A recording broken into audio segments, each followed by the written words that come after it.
Diaries.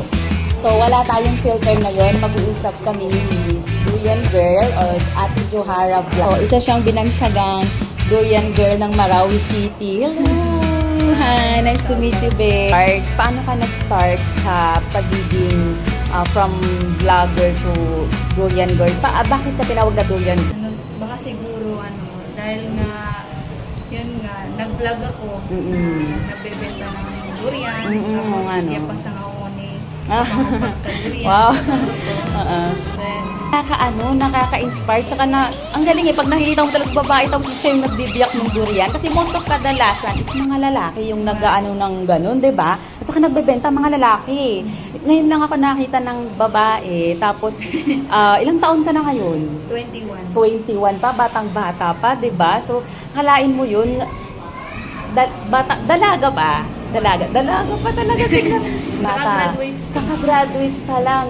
Oo nga, nakagraduate mo pa. Kaya nung nakita kita sa Facebook, sabi ko, sipag naman ang batang to. Parang walang pahinga. Babaeng walang pahinga. Siguro. Hindi lang Durian Girl. Kasi pwede lang bansagan ang babaeng walang pahinga. Kasi sobrang grabe yung life sa murang edad. Nagagawa mo to lahat.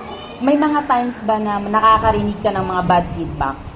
Dahil nga, syempre, ikaw, babae, Durian Girl, nagbibiyak ng durian. May mga times ba na nakakarinig ka ng mga negative feedback? Hindi yan maiiwasan. Lalo na sa mga followers ko, sa social media, sinasabi nila na, bakit babae ka kasi ikaw yung gumagawa dyan? Wala ka bang mga kapatid na lalaki? Ganon. Sabi ko, wala namang masama kung ako yung gumagawa nun, di ba? Diba? At least Tama. hindi ako, di ba yun, palamunin. Ikaw, ginagawa mo lahat, parang ginagasta mo yung sarili mo. Ginagasta mo yung sarili mo. So, ibig sabihin, sobrang hardworking ka na hindi mo binibigyan ng problema yung mga magulang mo. Kasi ikaw mismo yung nag-hustle. Para saan tong lahat ng ginagawa mo? Itong ginagawa ko. Siyempre, sa pamilya ko, sa nanay ko, ginagawa ko to lahat para sa kanila, para masuklian ko yung mga paghirap na ginawa nila sa atin, di ba? Ano yung dahilan kung bakit hindi ka sumusuko?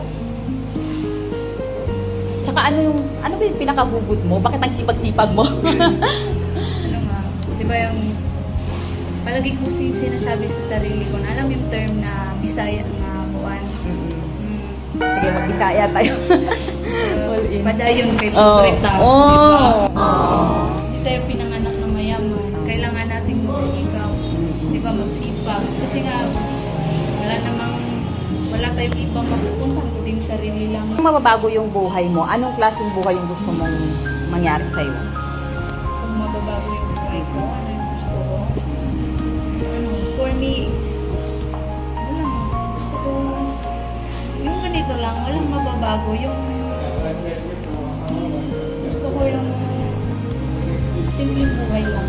Ganito, nakukuha ko yung gusto ko, naibibigay ko sa pamilya ko yung gusto nila. So yun lang, napakasimple lang. Simple lang talaga yung pangarap ni Durian Girl, no? At least nakakain kami, gano'n. Kasi most of sa mga kabataan yan, parang gusto nila yung mga lavish lifestyle.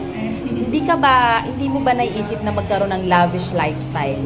Kumbaga yung parang, kasi nakikita natin ngayon, parang yung mga kabataan ngayon, sobrang andyan yung mga grabe yung luho, grabe yung mga gadget, grabe yung mga pinagbibili. Yung lavish lifestyle talaga. Minsan ba hindi mo naiisipan na gusto mong magkaroon din ng mga ganon?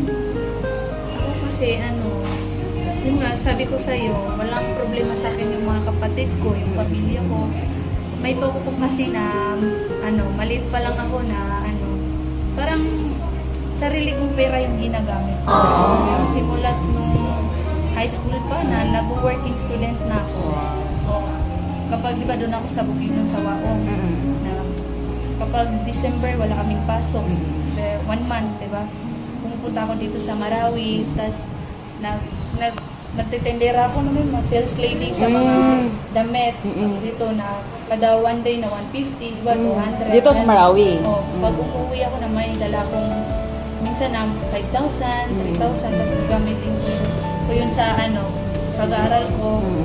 Yun yung pinamimili ko ng mga gamit ko sa school. Talaga sa probinsya. Farmer. Province Farmer girl. talaga. Sanay na talaga sa hirap, no? Mga iyabiyakan.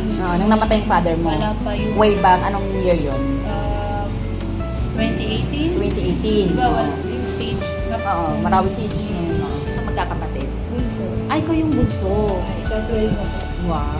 Ay, ang dami ninyo 12 kayo sa Kasi galing. na si Abiyakan na madali ka rin. Okay. Pito. Tapos last Pito? yung niyakan.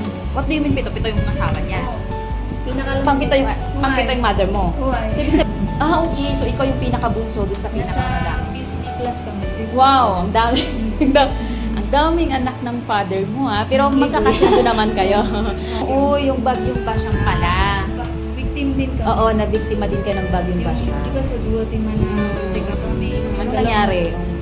Nag-get-run. Oo, yung bagyong basyang pala. Victim din kami. Oo, nabiktima din kayo ng bagyong basya. Di ba sa duwati man na tika kami. Ano nangyari? Nag-get-run yata, run mini konsulan slide. Oh. Sa sa din kaya kami ako. Nandun kong kay Piki kami. Yung multicap nyo.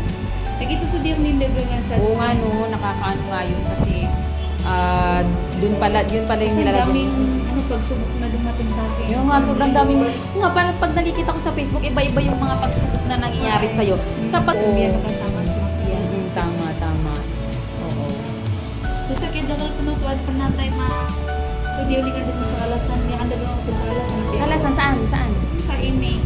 Okay. Na kuwan. Niyulog so niya isa na. Niyulog so niya po sa akin sa mga salong. Magkano amount? Sa 30 plus. Wow, Alam mo paano yun ba? na- Paano yun? Ano nangyari? Niyulog sa kakar. Oh. Alam mo yun na. Daw kagawin na. Ah. Isinibagan sa kakaros. Niya ka mga sa rurog. Yung alubagan sa pitaka. Nakakataw sa rurog na kinukupan ako ng mga lubag. Oh. Bubian na palas na damin kalakan para bumato na niya. Nahanap mo? O buti na. Sinong nakahanap? Ikaw lang nakahanap? O tinulungan ka din nila? Yung mga taga-email. Oo nga, parang nakita ko yung post mo na Dami. yun. Super. Bakit kaya, alam mo yung, bakit kaya ganun? Anong naiisip mo? Bakit kaya ganun sunod-sunod yung problema o challenges na dumarating sa'yo? Ayab to po nga natito wala na. So, kay katong kasi wala. So, kuyagan namin na halal. Oo, Diba? oo, tama. Tapos kami, ito po nga niyan kung kuha. So, oo. Kasi pagka talaga, parang binibigyan ka ng challenge, kakayanin mo yung bagay na yun. Tapos pag na-survive mo, napakaganda nung darating sa'yo. Naniniwala ka ba doon? Tama. So ngayon nararamdaman mo na maganda na yung sunod-sunod na yung blessing sa'yo, di ba?